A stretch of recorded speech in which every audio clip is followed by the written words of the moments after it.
I bought a real rare go-kart. I bought it off Marketplace for $300. You didn't make money off a go-kart, did you? I made everything, sir. Welcome to the Be Legendary YouTube podcast, where we have today our guest, Rob Pitts from the Rob Pitts YouTube channel. I am Jay, and welcome, Rob Pitts. How's it doing? Doing good, man. Doing good. I can see we got the same interior decorator. That's right. That's plain and simple. That's the best way to be. Less is more. That's right. That's right. So we have the legend. Yeah. I work too much to decorate. Yep, that's exactly right. Now, I'm currently on that work train now. Just too much going on. Don't have time to sit back and worry about the details. I've only lived here for a year. I mean, what do you expect? That's right. I'm keeping it nice for the next owner. That's perfect. No need to paint the walls and nothing like that before you leave, right? That's right. Good to go. So we have in the house, the legend himself. So tell us a little bit about what you have going on as far as like your YouTube channel, your brand, what you do as far as business. Well, I'm probably best known as Rabbit. That's a nickname that I earned many years ago selling cars. I've been buying and selling cars since I was 16 years old. I'm 40. I'm a little different from normal car salesmen. We have a lot of fun with it. I love selling different stuff and selling odd things. And over the years, I've made for some really good stories. Okay. Well, that ties into the Rob Pitts YouTube channel, and of course, Vinwiki, and so on and so forth. And 25 million views, and 3 years later, it's been a whirlwind. I mean, you got to think about it. I did my very first YouTube video December 26, 2017. Okay. I probably could count on both hands the YouTube videos I've watched to that point. That's right. And little do I know that I record them 3 times a week now. So it's crazy. That's right. That's right. Okay. Never know what they're going to throw at you. That's right. That's right. So like I said, if y'all want to check out his channel, the actual channel is the Rob Pitts channel, and it's a pretty amazing channel. He has these wild, crazy stories that he's experienced in his life, and it's pretty neat. There's some fun stories in there, and we always have some cool cars in there. We have a lot of fun with it. That's right. That's right. Okay, so we're going to go back to the beginning for you. What was life like, I guess, as like a child? What was it like growing up being Rob Pitts? It sucked. No, I get a lot of young entrepreneurs and young guys that want to get their feet wet in business and sales and just being a business owner, and being in business for themselves or working for themselves. They see me now. That's and they think they need to start out there.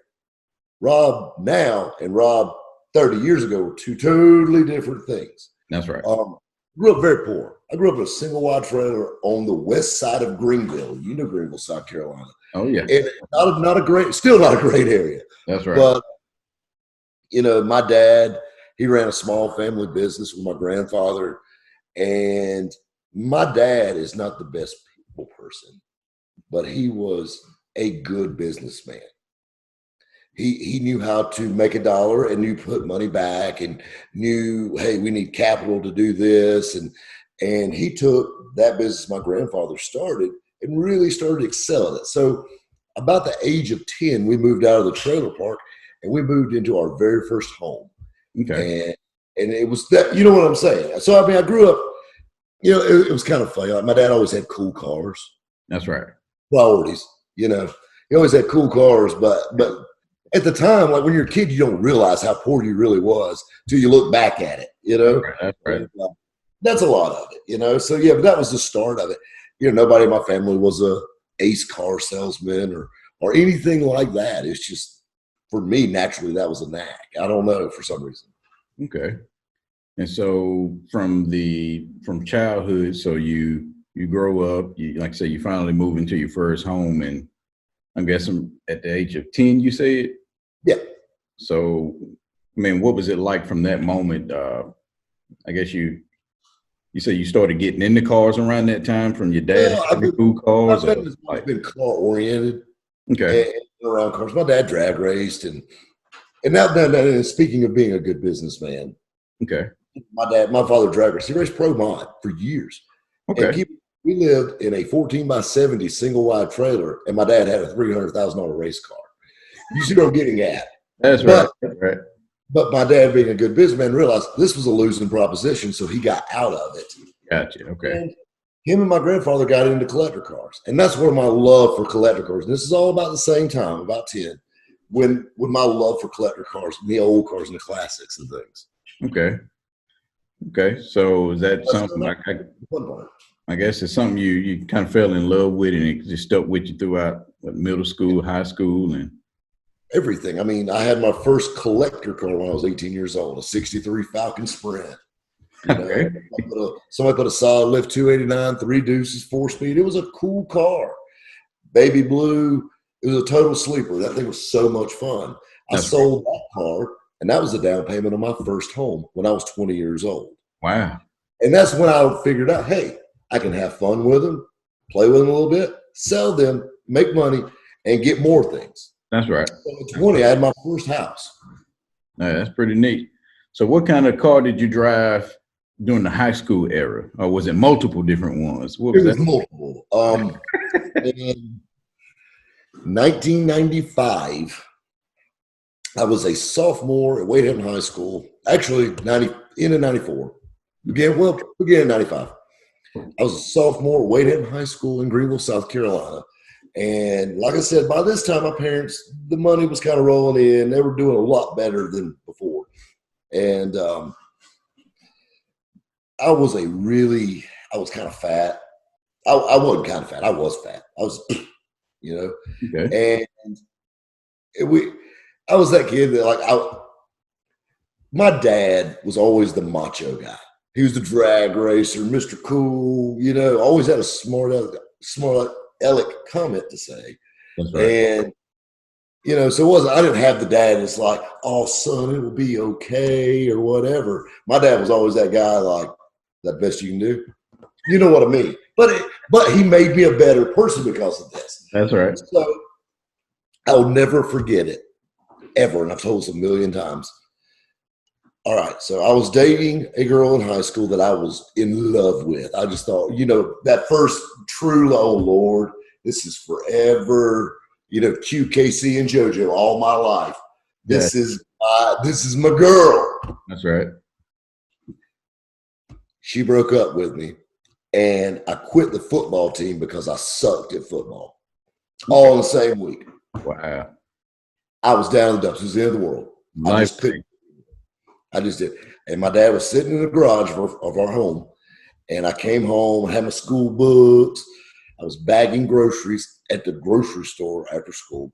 My mother picked me up and pulled in the driveway. There was a white 95 Trans Am sitting in the driveway with a Jim Dodd Pontiac paper tag on the back of it, brand hammer new, with a bow on it. And I was just down in the dumps. And my dad comes up to me and he puts his arm around me. I'm like, were you dying or something? Yep. And he goes, just think.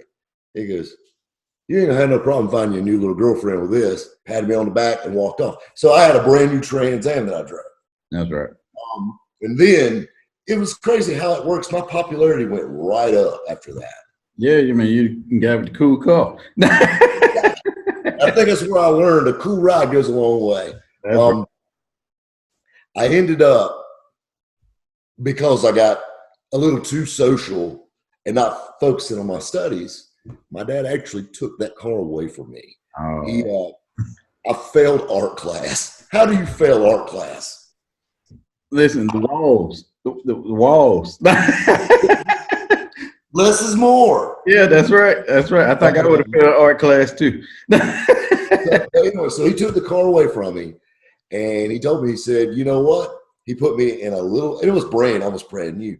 But he put me in a little Nissan hardbody pickup truck. And he said, that's your vehicle now. And I didn't have the Mr. Cool Trans Am I'm driving. And we lowered it. And I put wheels on it. Oh, yeah. I lived at home. I made $200 a week. I lived at home, and every dollar I spent I mean, like I would save up for like 2 months, and I put a set of 17-inch, which were huge back then. Billy Wheel, we lost. Took a great little truck and ruined it, basically. I drove it, and all my buddies had their Mustangs and all this stuff, and I was so mad because I was driving this little Nissan truck around. I tried my best to make it cool, and I'll be honest with you, everybody loved it. And and looking back, I kind of wish I still had it. It was right. a neat little truck, but at the time I hated it. That's and right. I came in my driveway. I had a glass pack. Why? I don't know, but I put a glass pack on this thing, and it had a little megaphone tip, had a roll pad on the back. I mean, the truck was really cute. I come in my driveway. The driveway had a hump in it. I was probably running about 60, and I ripped the exhaust out from under it because I was mad because all my buddies had Mustangs and I didn't. Being a brat. That's all it was being. And my dad walks out. He goes, "Looks like you need to fix your truck," and goes back in. My grandfather, he sympathized with me a little bit. And my grandfather, me and him were really close. He actually passed away in 99. He came over to me. He had a buddy that bought and sold salvage cars. Okay. And we went over there looking. And I mean, you got to think about these are like insurance cars, the insurance companies bought. That's right. And we were walking around. I had, $2,500. And there was a 94 Mustang GT. So it was a fairly late model car. That's right. Convertible car top. What was it? Triple black GT convertible. Okay. 5 liter, the whole shoot match. And this car was like, there's some wreck cars that can be fixed and there's no problems. That's right. This one needed to be salvaged. It was hit hard. Okay. And I loved it. I thought it was the neatest thing ever. Had the 17-inch trios on it from the factory and all this stuff. That's right. And my grandfather, he went in with me, and we got it fixed. And the car turned out slick. Like we had to repay the whole car. I mean, it was like we had to clip it. And when you clip a car, you cut the front end off of it. We had to cut this car in two to fix it. That's right. And it was fun gathering up the parts for it. It took about 8 months. And it was done senior year. Okay. And I loved that GT. And that car, I sold it in 2007. Wow. So you had a buddy of mine, his wife made him sell it. And there's a teenage kid right now driving it in Anderson, South Carolina. That car is still on the road. Hey, pretty good. Brought it back from the dead. That's right. I love the Mustang. There's so many fun stories of that car. But we got to keep it PG. Yeah, so that's pretty neat. So you mentioned that you were working at a grocery store. You was a bagger. What grocery? I was bagging groceries there was a Winn-Dixie grocery store dead across the street from Wayne High School. Gotcha. I would walk right out the back gate and right into the window, right across the street and into the Winn-Dixie parking lot. Gotcha. Okay. Yes, I think that Winn-Dixie is something else now. It's no longer Winn-Dixie. Oh yeah, they're all gone now. Right. That just makes you feel old, but yeah, not necessarily. I mean, that just shows how young we are, right? Something like that. That's right. So that's proof right there that you did not come from wealthy beginnings, where you come from very. I promise you, I didn't. That's right. That's right. And so people, like you said, may look at where you are now, not knowing the journey, which is the reason why we kind of started this podcast, just to enlighten people on the journey that we've had to take as YouTubers, as creators, to be able to get to where we are now. So that's. I had a really good one come in. I had a lady send me a message on Instagram, and she said, "Hey, me and my kids love your channel. We're traveling from Maryland to Florida. We would love to come by your warehouse, see the cars, meet you. It's my son's birthday weekend, and I want to surprise him and just come rolling up." That's right. And I said, "Well, hey, here's the address. Kind of give me a ballpark time, and we'll make it happen." That's right. I showed up, and his mother was telling me about how, having drive, and so many kids today, they just want to sit on, they want to sit like this. Oh yeah. On the phone, and everybody wants it, but you got to have that drive to go get it. That's exactly right. And she was talking about, she said, that's why I love my son following you versus other things like that because you did it, and I still do it every day. Matter of fact, I was actually finishing the deal on a car when they got there. But that's the beauty of it, and that's what I love to do. I mean, there's room for everybody out there, That's right. and nobody. There's room for improvement with anybody. Oh yeah, And, absolutely.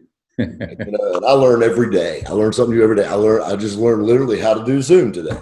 You know what I'm saying? That's right. So yeah, pretty neat. Pretty neat. So as a child, what did you enjoy doing? Like, what are some of the things that you would enjoy doing, like a hobby or? Like I said, I was a fat kid. I was a big kid. And so needless to say, running around the yard was not my thing. That's right. And back before all the cool video games, like we had Atari. Oh yeah. So, Yeah. and it's like I used to love my Hot Wheels cars. Okay. And something that I think was a good sign that I'd be where I'm at today was my Hot Wheels cars. What I would do, most people, most kids, they would jump them off things and all this stuff. That's right. You know what I mean? Crash them and all this stuff. All my cars were pristine, and I would put them in rows and play car lot. That's right.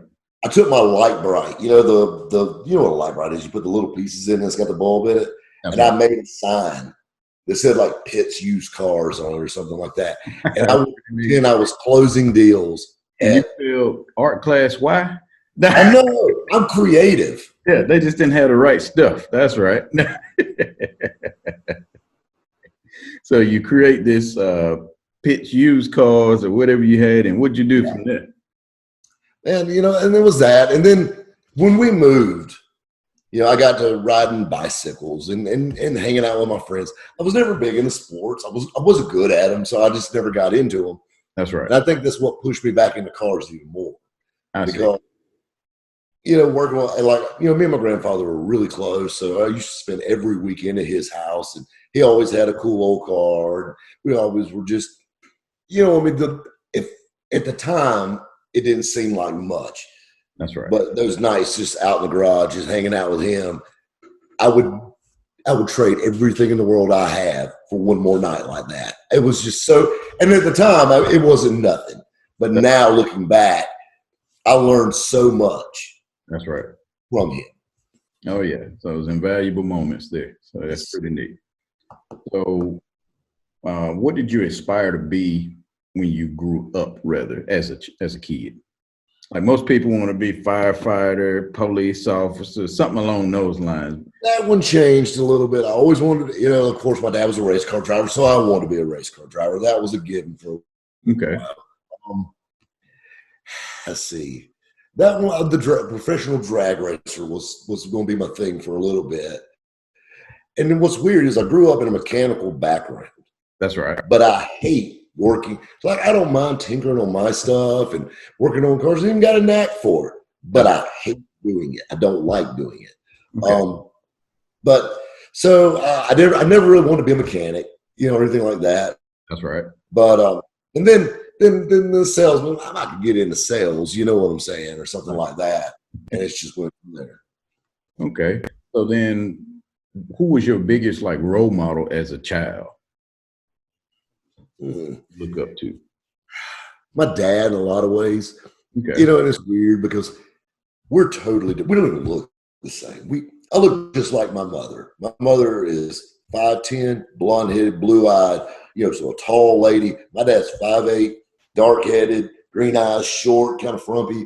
We don't even look like, people see us together and like, that's your dad? Yeah, I know.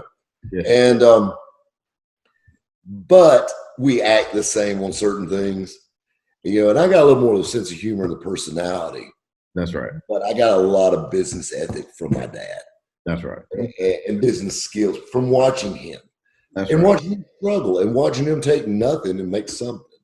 Yeah. And that did a lot for me when you can see that. That's right. And that's like on the channel, and I think a lot of people miss the point. They're like, okay, Well, yes, I just flipped this supercar and I made $50,000 off of it. Well, how did you get to the supercar? That's right. You know, you show us all these cool tricks.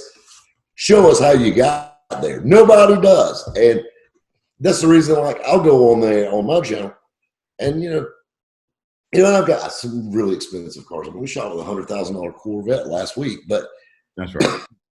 Wasn't it like a space car or something like that? No, it was a '63 split with a Corvette Pro Touring. Gotcha. Okay, I think I seen a white one on Yeah. Well, this was black. It's actually on the Vinwiki $100,000 cars today. I'm like, I already got it.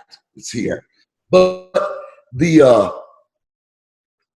it's like I'll show people on the channel. Like, just give you a perfect example. I bought a '95 Chevrolet truck, OBS style truck, for $1,900. Showed the ad, where I bought it, everything about it. I spent $4,000 on Amazon. Every part of this truck came from Amazon. That's right. And broke it down into a list and sold the truck for $13,000 and showed them how to do that. Wow. That's Project Red Hot. I mean, and then and I love things like that. You know what I'm saying? I love showing people. Sometimes all you need is just a little shovel, and next thing you know, they start looking on Marketplace, or they start looking on. Man, I didn't know Amazon sold this. I ordered every part of that truck while I was laying in my bed in the hotel room in London, hosting American Speed Fest, and just chronicled everything I did and every dollar I spent, and made this cool little custom sport truck that's in Georgia now, floating around. It's done changed hands a couple times since I've sold it, but that's the fun thing. And I'm sure the guys that own it probably hate that I got advertised that, hey, I got this truck, I got $6,000 in this truck, and I doubled my money on it in 30 days. But that shows people that. Like, I bought a real rare go-kart. I bought it off Marketplace for $300. You didn't make money off a go-kart, did you? Everything, sir. And I show them how you do it, because I want to take it down to even a lower level. You don't have 1,500. You didn't get your Trump check. I got you, bud. Three bones, bud. I'm going to show you how to do it. It's the hustle, and I love. It gets such a bad. I was doing the hustle before it was a cool slang term, before it was a hashtag, but it's a lot of people are like, oh my God, I give the hustle. That sounds this. It's not. It's dry. That's what it is. Okay. And you got to get up. You got to go to work. You got to fight every day. It gets no easier, but I love it. That's right. I hate sitting at home. I hate holidays. You know why? Because I don't make money on holidays. Because I can't sell nobody something because Santa Claus done beat me to it. That's right. That's right. So this is probably going to be one of those weird questions that you probably already answered, but maybe you'll be able to elaborate a little bit more. What did you do before becoming a YouTuber? Virtually what you see now, minus the camera. Okay. I run a diesel truck shop, which is that family business I was telling you about. I took that over in 06. Okay. I own an event company called Hot Rods and Happy Hour. We host car shows between Pigeon Forge, Tennessee, and Daytona Beach, Florida. Do about 40 events a year. Not this year so much. Right. Of course, got the radio show, and I've always flipped collector cars. I've gotten to the point in my life where I don't have to sell retail sheet metal anymore. I sell fun cars. Okay. I sell cars that I want. And actually bought, speaking of childhood, and this is even a sneak peek of old Rabbit Shoes Cars, Rob Pitt's channel video. So I love Corvettes. Everybody knows I love Corvettes. My neighbors know I love Corvettes. Everyone knows I love Corvettes. I love them. I don't know those do. No. No. But it's good stuff. So, all right. In 1988, they came out with a 35th anniversary Corvette.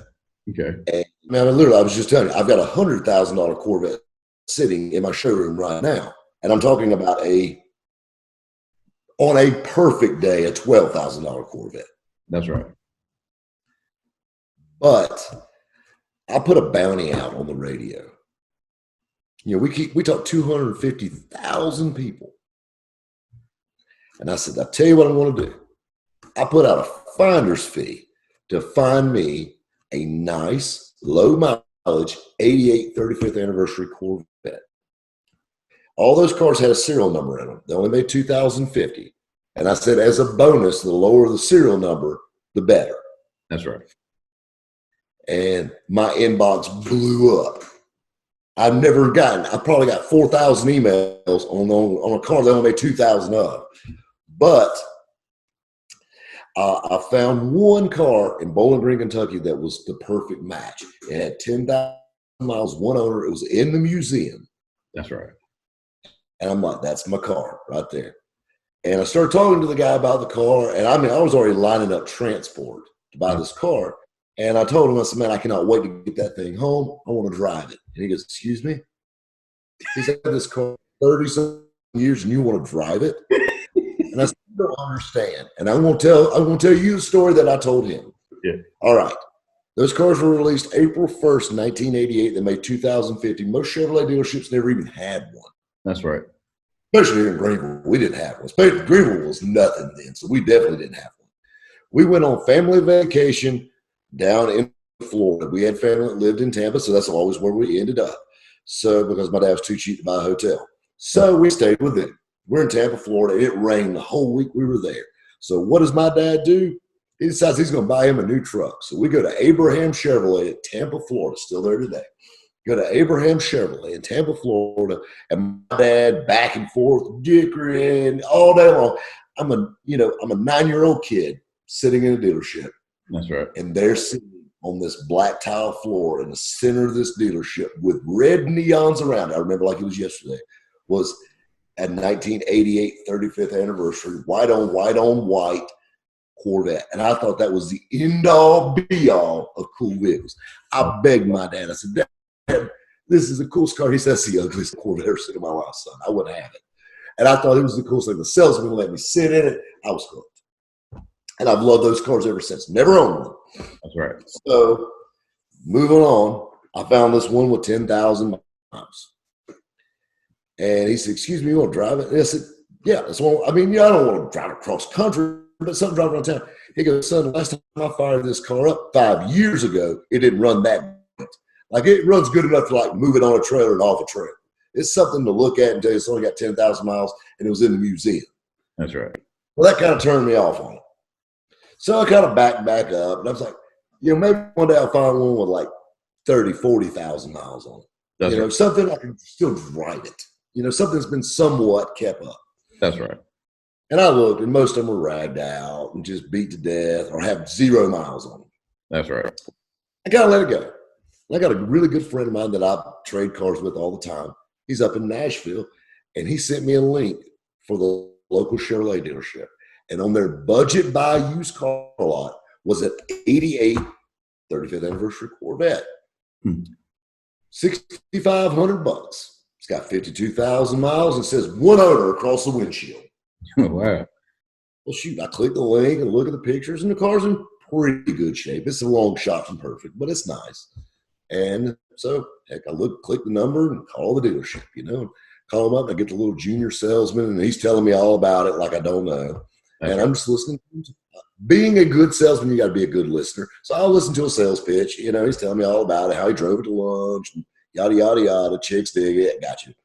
And he goes, yeah. He goes, I even got a Carfax on this car. Now, keep in mind, I deal with classic cars. So Carfax usually doesn't even apply to what I'm doing. So this is new for me. That's right.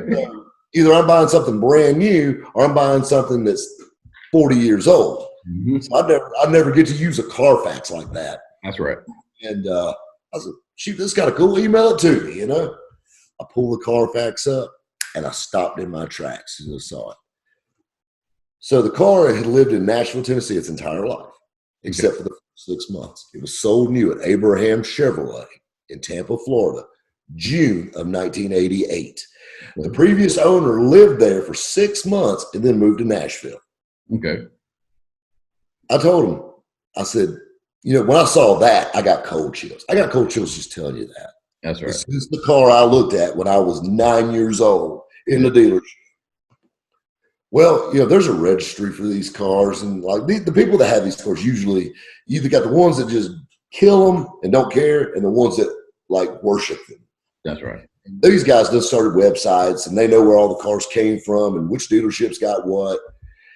The car was 0071, so it was a very low production number car. That's right. We looked that up on there, and sure enough, it's the only one that Abraham Chevrolet ever sold. Wow. So I told the kid I didn't negotiate. I didn't do anything. I said I'll take it. Yeah. Oh yeah.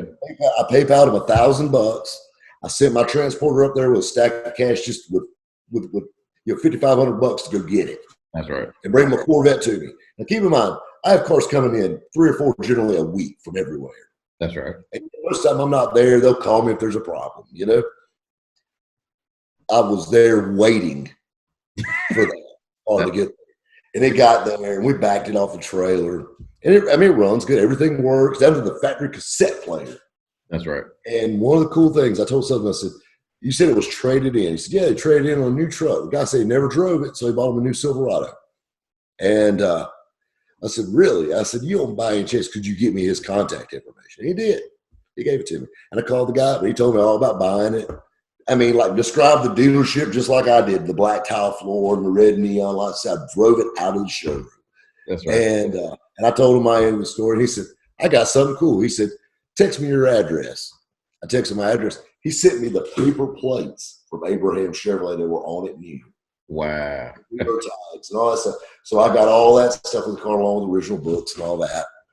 But that car is the same one I looked at.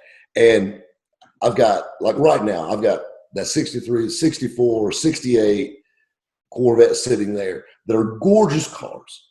That's right. I mean, just think, just in those 3 I just told you about, that's 200,000 plus in cars right there in just 3. That's right. I got a $6,500 Corvette that I'm giddy like a schoolgirl over. Yeah. And a really good friend of mine, he was there when the car got there, and I'm just like, oh man, look at this, oh my god, and this works, oh my god, and all this stuff. And he goes, you've got all these Corvettes, and you're driving, and you are excited about this. That's right. This dingy white old C4 Corvette. And I told him, I said, yeah, but I wasn't in the showroom looking at that 68 Corvette. I was in the showroom looking at this car. That's right. And I mean, in it, fell in love with it. It's in the middle, man. And I even got to take my dad, and my father pulls up. My dad comes pulling up, gets out of the truck. He goes, that's still the ugliest cars I've ever seen in my life. And I took him for a ride in it, slinging this thing around. I mean, I ain't worried about rock chips, and we're having a blast. And I'm laughing. And I have probably drove that car probably 400 miles since I've owned it, which is, I mean, I've drove back and forth home a few times. I've drove to the bang, just around town. I just like it. I don't know why. It's nostalgia, man. That's it's right. like I've had all the cool cars, and there's always going to be cool cars I want, but I'll never get an opportunity to get this. Just like the moon's lined up. I understand. Yeah, that's pretty neat how that all came together for you. So it's not all about money. It's about having some fun. That's right. I agree. And like I said, something like that to take you back to, like you said, your childhood and the moment that you first fell in love with the Corvettes and stuff like that. Man, that's neat there. Well, and that's what it's about. At the end of the day, I sell collector cars, but I sell memories. That's right. I sell family heirlooms.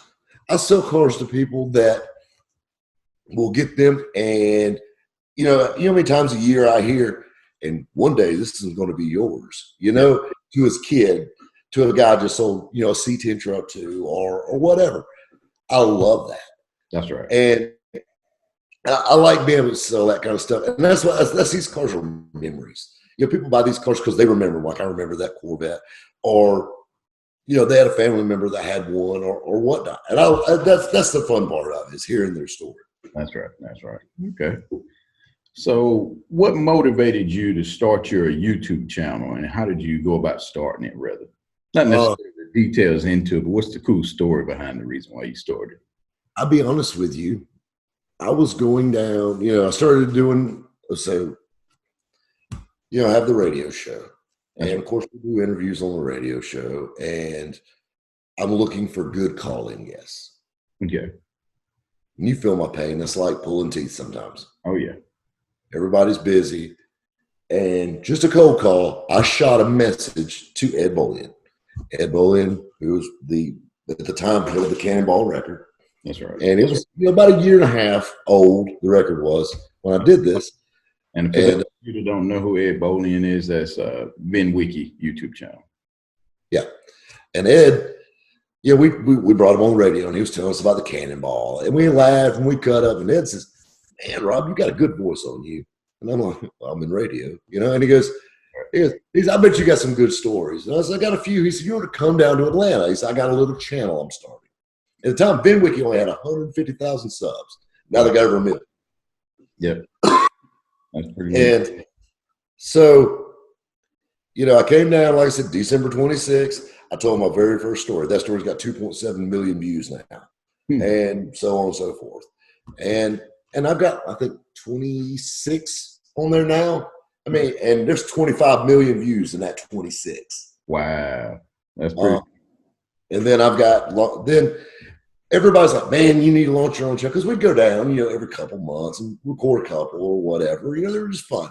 Like we're going to Cafe and Octane, we'd swing by, you know, and it's kind of like visiting a relative. Let's go see Uncle Ed, you know. Right. And then we'd go sit down, and it was fun. And you didn't realize how many people watched these things. That's right. Like it was crazy. Like I did, you know, like 4, the very first 4, and didn't do one for another 6 months. That's right. You know, they dropped them, you know, about once a month or something like that. And we went down to Cafe and Octane. So I went and recorded a couple more. Well, then Cafe and Octane in Atlanta was that following Sunday morning. I was driving my 72 C10, and it's got a personalized plate rabbit on the back. You know, I mean, it's my nickname. And I come pulling in, and people are honking the horns and waving. And I'm like, yeah, I don't know any of these people, you know? And I mean, it just blew my mind how people, like, "Rabbit, I got to get your autograph, man." I'm like, you know, they're just like, "Just do something," you know? You know, like we record a little bit. I'm like, "I don't like that. Let's do something." And then Ed finally told me, he said, "Stop. You're your own worst critic." He said, "Just get something on there. That's right. They'll let you know what's wrong with it." Oh yeah, absolutely. And they will. And they do. And so we dropped the first video, and, you know, it's a couple 100,000 views now on that one. And it just, you know what I'm saying, just steadily just rolling on. I mean, we've just crossed 2 million total views on that channel. That's pretty neat. Yeah, that's pretty neat there. So we know that YouTube is not your full time because you have a lot of the other stuff going with the shop, selling of the cars, the radio show, stuff of that nature. I may be missing some here and there, but we're trying to get them all. But at the same time, streams of income. That's right. That's the key. That's right. That's right. Put all your eggs in one basket. So, how much time do you dedicate towards creating the content throughout the week? More than I probably should. Yes and no. The actual content, I'll be in the shower. That's right. I'll get to thinking about something. I'm like, "That's what we're going to talk about." I'll text my camera guy, and, you know, we'll get the car lined up or get the car we're going to use cleaned up and go from there. That's right. It generally goes pretty fast, but that 30-second thought in the shower takes about 2 hours to do. Gotcha. That's right. So yeah, most people think that you just whip out the camera, 5-10 minutes later, there goes the video. I'm ready to go. No, then it goes to edit, and then it goes every. You know what I'm saying? So you got 2 hours involved in creating it, and then, like you said, it's got to go to edit and gets to be published and all that stuff from that point. And when you get done, just think you just made a 10-minute video. Yeah. People don't realize how much work goes in. That's right. Dude, I mean, like, it makes me a nervous wreck watching him edit. Yeah. Oh, it can be. Like, I can't do that. I can't watch it because we'll just trash can it. We'll do it again. That's right. Just go away. I'll fix it. That's right. That's right. So edit. Yeah, editing, it's one of those things. And it's not for everybody. You're your own worst critic. That's right. And it's not for everybody. That's pretty neat. So what are the biggest challenges that you have faced since becoming a content creator? And how did you overcome them? Mm. I didn't really have a whole lot of challenges with it. I mean, it fell in my lap. It just it all went in the right place on that. Okay. Um, I'm a little different from normal YouTubers. I think you got that vibe from me the first time you ever met me. That's right. I'm extremely competitive. That's right. And that's something like I'm the guy you don't want to play board games with. I'm the guy that you don't want to play cards with. I'm the guy, you know what I'm saying? I mean, I don't want to say I play dirty, but I'll push the limits as far as I can on things. That's right. And I love to talk a little trash, and I'll get them riled up, and I've got a couple of competitor channels that are close to me, and I love jumping up another 10,000 because that puts me in another rim of channels I can mess with. That's right. And joke with them, and it's all in good fun. But I think that's what makes me a little different sometimes is I guess the kid from the trailer park mentality comes out and we just have fun with it, and it's, after you've had a long day, you're like, man, I got to film this crap tonight. I'm really not moved forward. But as soon as my butt hits that red leather chair, it's like magic, and I love it. And when we're done, I'm just like, man, that was good. That was good. And it was just like you just energized. So right. I really do enjoy it. That's right. Well, that's good. And that's the key too, doing something that you really enjoy because it'll allow you to sustain even when. Well, it also ensures the end product is good. That's right. Exactly. Heart's in it. You know what I mean? If you're doing something you love and your heart's in it, it shows. No matter how bad the camera guy is, how bad the sound is off, how bad the lights are, whatever. If your heart's in it, it's going to show. That's it. I agree. Enthusiasm. So how has this corona pandemic affected you as a content creator? I took a negative and turned it into a positive. Okay. Corona, I'm not downplaying it a bit. It's horrible. I hate it. I mean, and I hate lockdown just as much as the next guys. I run essential businesses, but I also run businesses that were drastically affected by this. I own an event company. Well, if you can't have events, that's kind of sad. That's right. I've got people that work that, and luckily I've got other jobs and other things they can do in-house, so it works out. But, I turned a negative, like I said, into a positive. So I did a video, and talking about, first, investing wisely, and looking for collector cars or looking for deals online and things like that. But then I also did another video. I called it a rabbit rant, and we made these stickers that say pandemic. Yeah. And I've sold hundreds of those things in the last week. Wow. At a store. And the thing is, though, those people, it's kind of like, yeah, he's thinking exactly what I'm thinking, I got to sit at home, got to do this, I just bought a car, can't get it. You know why? You know what I'm saying? That's right. And that's, you know what I mean? Like, and it's still now, like I'll comment or, like I'll say something online on social media and somebody will comment that below it, I mean, it's just an automatic, but turned out a lot of fun. I'm glad to see some things opening up. I hope, it doesn't spike back up or whatever. That's right. So, you know what I mean? Just want everybody to be safe and healthy. I agree. That's my biggest take on it. And I've been trying to play my part into making sure that it stays that way. Exactly. And also, if you want to clear aisle at Walmart, you just start coughing. You'll be by yourself in just a second. Wow. You haven't tried that one, have you? Maybe. That's when you get on the toilet paper aisle and you're eyeballing and it's full of people. You start hacking up a lung. That's right. All right. You'll get that, Charmin. You're good. Get all of them. Monopolize on this. That's right. I'll be the guy in the parking lot selling it. Yeah.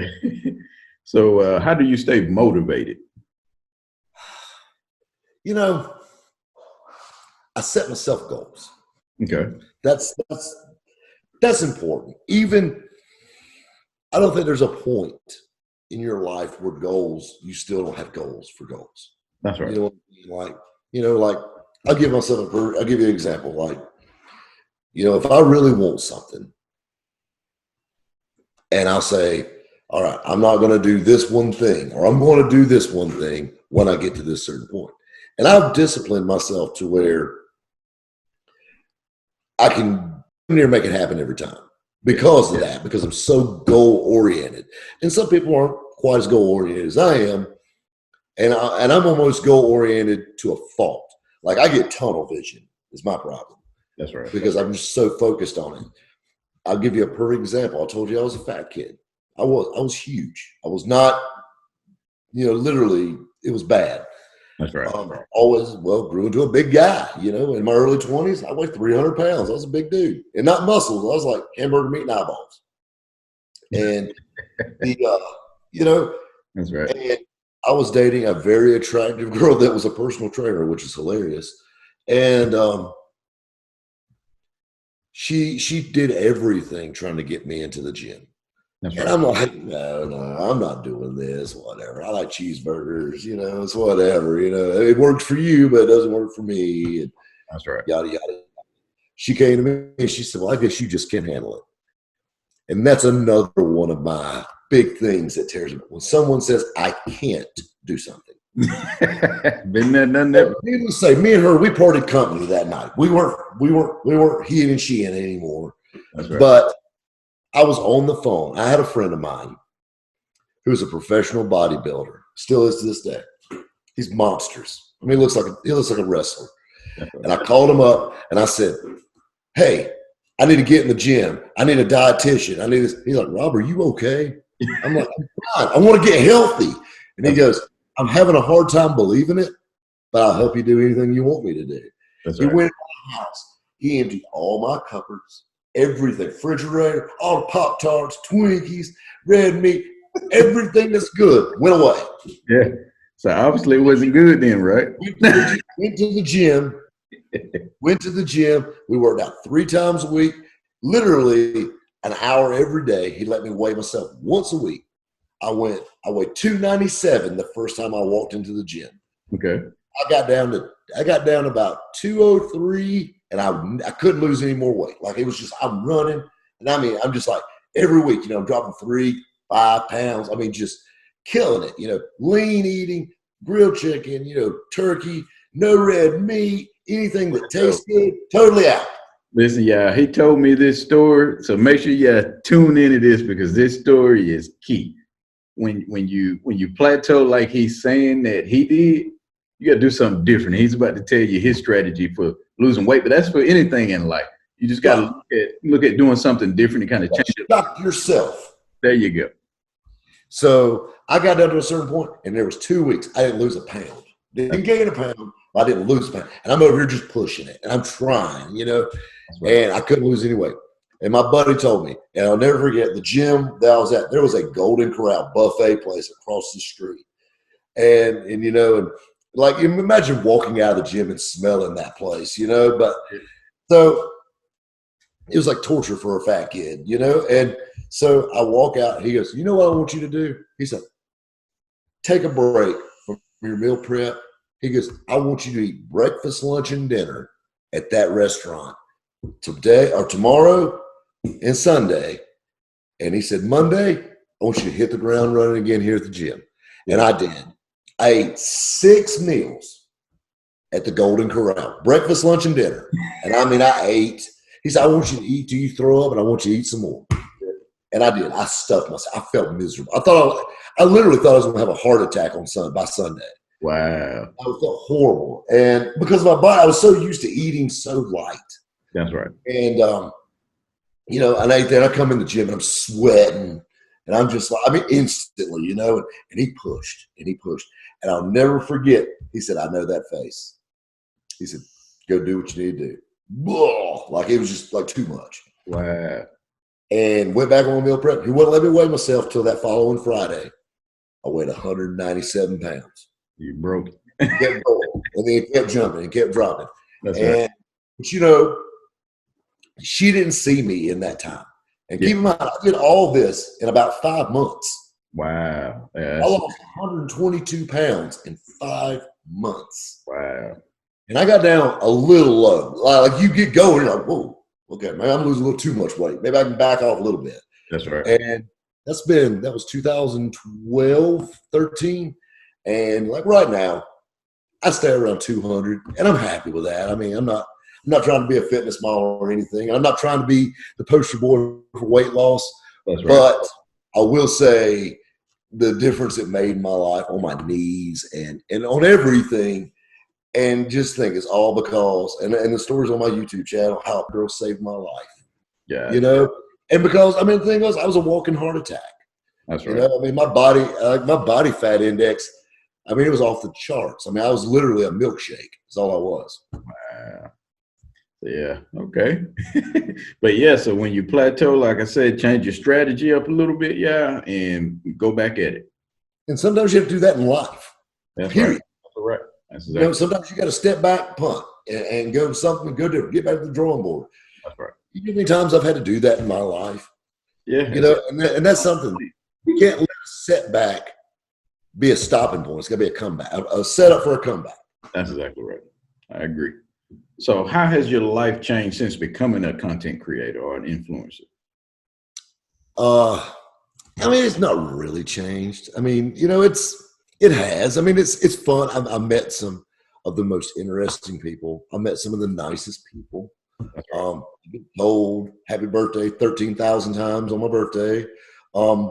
It's, you know, I mean, it's fun. I love hearing these kids' stories. I love hearing about the guy that took and bought a $1,200 car and sold it for $2,000. And I love giving pep talks to these guys and getting around it. I mean, it kind of puts joy in my heart. You know what I mean? I planted the seed of the hustle, and these guys are doing it. That's right. And showing them, you know, you're watching the videos, and yeah, I make you laugh a little bit, but I also show you the right way and the wrong way to do things, and maybe learning from some of my life experiences. That's exactly right. Okay. So what is your favorite car, rather, out of your whole entire collection, or out of any of the cars that you've had in the past? Oh, that's a loaded question. Okay. Loaded question. Always been a Corvette guy. You know, and it was crazy. Like, I love them all. That's my problem. Like, I all like them for different reasons. That's right. You know, like I like this one to go cruising around in. I like this one because it's just gorgeous. I like this one because it reminds me of being 8 years old, you know, or 9 years old. I like this one because my grandfather had one or my dad had one. And that's for me for old cars. So it's hard for me to say, like, I like this one. You know, this is my baby. I mean, you know, my babies fluctuate. It's That's just right. depends on the day. Gotcha. Okay. So what is your favorite purchase since becoming an influencer or becoming a YouTuber? The white Corvette, the anniversary Corvette. That was a lot of fun. That one was fun. Red Hot, the project truck was a lot of fun. I wanted to get into some more things like that. I'm actually working on some deals right now on some more projects like that. They're fun.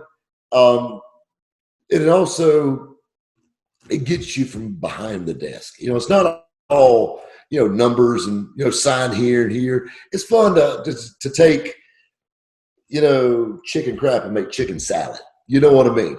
And take and find that diamond in the rough and know what to look for. And I think those are fun. Red Hot got the Red Hot truck build got a lot of traction. And I've had a lot of people coming up to me on that. Okay. So I don't know. I think we got some fun stuff lined up. We're going to do a little restoration work on my little anniversary Corvette too. And, you know, I was joking around because I know how I am with cars. I'll have this car for 6 months and I'll make it, you know, a really nice car. And then I'll be tired of it. You sell it. And like my camera guy said, he said, yeah, you would make that a giveaway car. You know, something that's, you know, and I mean, you got to think about it. In another 30 years, it might be worth something. But you know what I mean? It's just, That's right. I mean, I don't know. It's a lot of fun. And that's the thing. Like, I like that kind of stuff. That's right. That's right. I refuse to buy a Lamborghini no matter how big I get on YouTube. Yeah. They're nice, but yeah. I don't know. I'm just not that guy. You can go down and drive Uncle Ed's. Exactly. I'll go down and bum one off Ed. That's right. That's right. So what is the most expensive thing you purchased since becoming a YouTuber? Oh.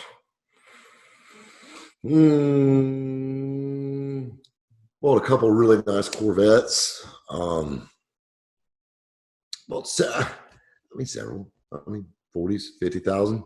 I mean, and it's not YouTube money. That's just Yeah. since, but yeah, I mean, yeah, think about it. We launched on Labor Day. Yeah. And I mean, we started out with a $1,900 truck. That's And right. a story about, a white 69 Corvette I had. And from there, we were filming with $100,000 Corvette, Yeah. which would have had, but still, but you know what I'm saying? So, I mean, there's different things, but I mean, like showing guys how the market works with these trucks, like I've got a 72 big block C10, a Bear Jackson truck and things like that, and those are fun. Okay. That's pretty neat. So who's the biggest celeb that you ever met or hung around? Bumped into quite a few of the car TV celebrities over the years, especially doing the radio show and SEMA and things. Met some really cool ones, worked with some fun ones. I filmed a pilot for Netflix earlier this year, and we were out in Texas, and I got to hang out with a lot of the Gas Wicked Garage guys. Gotcha. And that's pretty from neat. Overhaul, and the painter from Overhaul, and Heather Storm actually from Garage Squad. We were all together. That was kind of neat. We're in this little itty bitty town called Lockney, Texas. Wow, never heard of it. 100 miles from the border, Okay. and that was a lot of fun. So yeah, but it's SEMA and stuff. Got to bump into Vanilla Ice. That was kind of neat. Gotcha. I want to say I seen Vanilla Ice in the airport about 2 months ago. I'm 100%. I'm gonna say not quite 100%, maybe 99% sure. That was the flying coach. Yeah. Well, I'm not sure about that part either because we were in the line and I was trying to get through security. Of course, he had some kind of pass and he just walked right through. And I'm thinking to myself, I need one of those passes. I'm sitting here waiting in security. Like, it's the VIP posse. That's how we got that pass. That's right. So that was pretty neat right there. Pretty neat experience.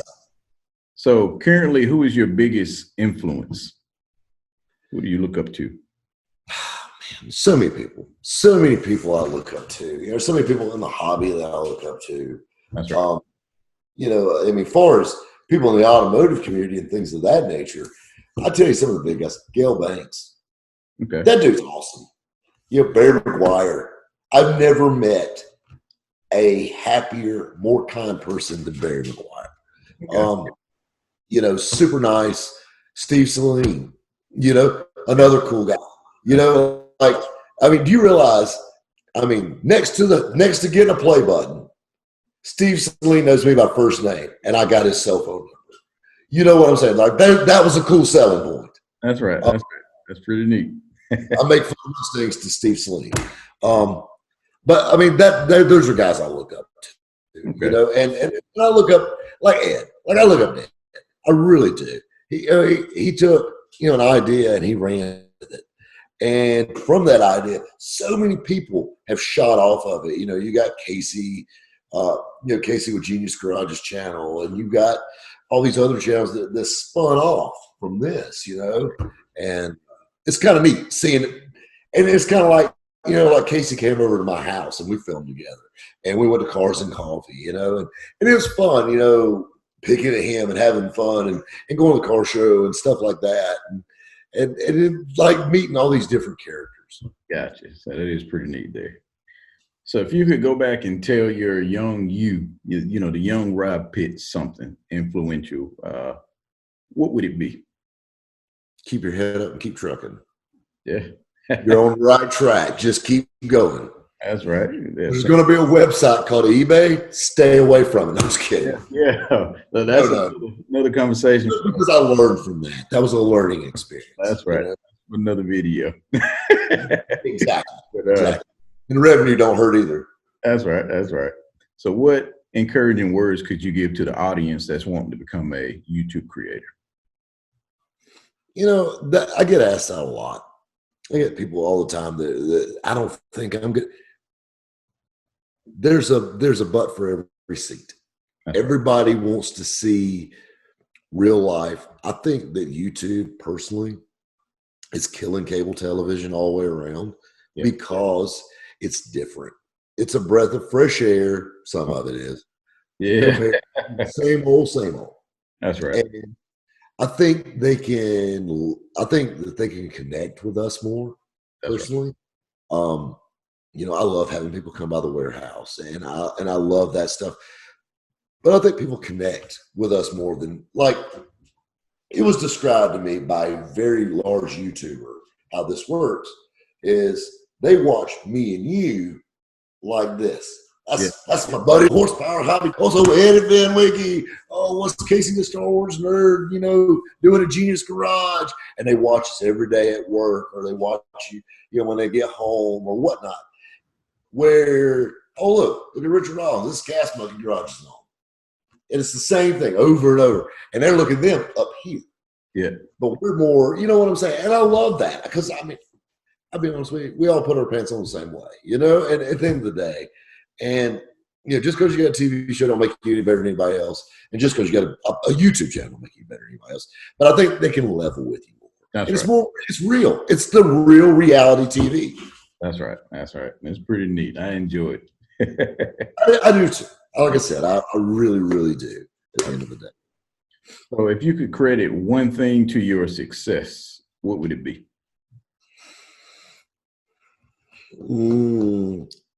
Being hard-headed, as bad as I hate to say it, not taking no for an answer. That's right. I've had that door slammed in my face a million times. That's right. You can't let that slow you down. Oh yeah, I agree. So that's a pretty good piece of advice there. So I appreciate this. Appreciate you coming on to the Be Legendary podcast and sharing your story. It's absolutely amazing. I hope you all that are listening were able to gather some key advice from hearing Rob Pitts speak and learn something. And like I said, if you want to learn more from him, do check out his channel, Rob Pitts YouTube channel. He's, like I said, crossing over. You say you're getting really close to 80,000 subs now? Most over 70. 70. Okay. So yeah. So he's experiencing some significant growth there. So do check him out. Yeah. And check out, what is your Instagram? It is Rob_Pitts. There you have it. Simple enough. So everything's Rob Pitts. And if you do have a moment, he's also been on the Vinwiki YouTube channel and has some very, very cool stories. That's where I was first kind of introduced to rabbits used cars on the Vinwiki. He has some pretty neat stories there. So do check him out on all platforms, y'all. But I do appreciate you being on the podcast here. Anytime, but it's always fun talking to you. Absolutely. So hopefully we can have you on again soon. And anything you want to say to the audience before you leave? Nothing at all, guys. Have fun. We'll see you on the little screen, and you owe me lunch when you get back in town. That's right. We'll get together. See you, man. Be good, bud. Appreciate it.